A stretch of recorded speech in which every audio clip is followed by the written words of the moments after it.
तुझ्या दर्शनाची आस, थांबाया लागले श्वास।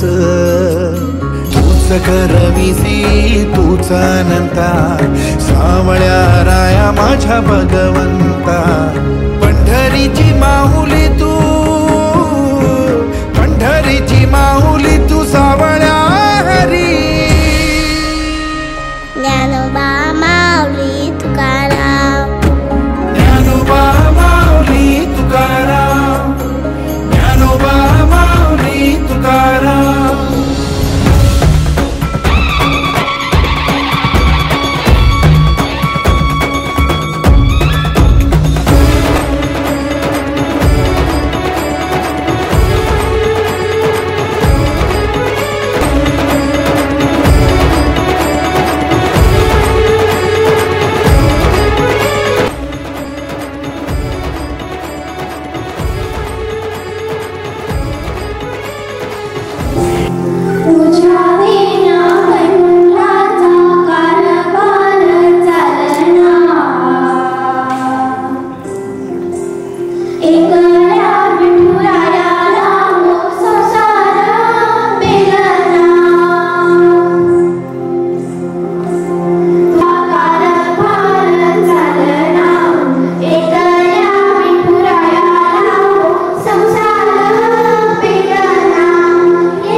लेकुडाचे हित वाहे माऊलीचे चित्त। तेव्हा गणपती बाप्पा म्हणाले, तुम्ही या ब्रह्मांडाला प्रदक्षिणा करण्याचा पण घातला होता, आणि मला हे माहिती आहे की माझं सगळं विश्व ज्यांच्यापासून सुरू होतं आणि ज्यांच्यामध्ये सामावले आहे, हे सगळं ब्रह्मांड त्यांच्यामध्ये सामावले आहे, ते माझे आई वडील आहेत, आणि म्हणून मी त्यांना पहिली प्रदक्षिणा केली। जीवा एवढं जर जवळचं काय असेल तर जीवाच्या पलीकडे जपणारी आई ही आपल्या जवळ असते। आई एवढं जवळ आपल्या कोणीच नाही, परंतु दुर्दैव असं आहे की ज्या गोष्टी जवळ असतात ना, शास्त्र असं सांगतं, अति परिचयात अवज्ञा आणि सतत गमणे अनादरो भवते। देवाला सुद्धा सगळ्यांची काळजी घ्यावीची वाटते, पण इंडिव्हिज्युअल काळजी घ्यायला देवाला एवढा वेळ कुठे आहे? प्रत्येकाची वैयक्तिक काळजी घ्या म्हणून देवाने एक स्पेशल अवतार घेतला की जो प्रत्येकाची स्वतःहून अगदी वैयक्तिक काळजी घेईल, आणि तो देवाचा अवतार म्हणजे आई आहे। आपल्या कुठल्याही चुकांना बिनशर्त माफ करणारं जगातलं एकमेव न्यायालय म्हणजे आई आहे। कितीही मोठ्या चुका असतील, ती आई होणं हे प्रत्येकाच्या भाग्यात नसतं। मातृत्व लाभणं हा भगवंताचा साक्षात्कार आहे, परंतु त्या मातृत्वाचं माऊली होणं हा आपल्या कर्तृत्वाचा साक्षात्कार आहे। मग आपण असं कर्तृत्व करावं, असं कर्तृत्व करावं, या देशामध्ये भगतसिंग झाले पाहिजे, या देशामध्ये सुखदेव झाले पाहिजे, ज्ञानोबा तुकोबारांचे आदर्श आपण डोळ्यासमोर ठेवले पाहिजे। सदैव आपण मातृऋणामध्ये राहिलं पाहिजे, पितृऋणामध्ये राहिलं पाहिजे।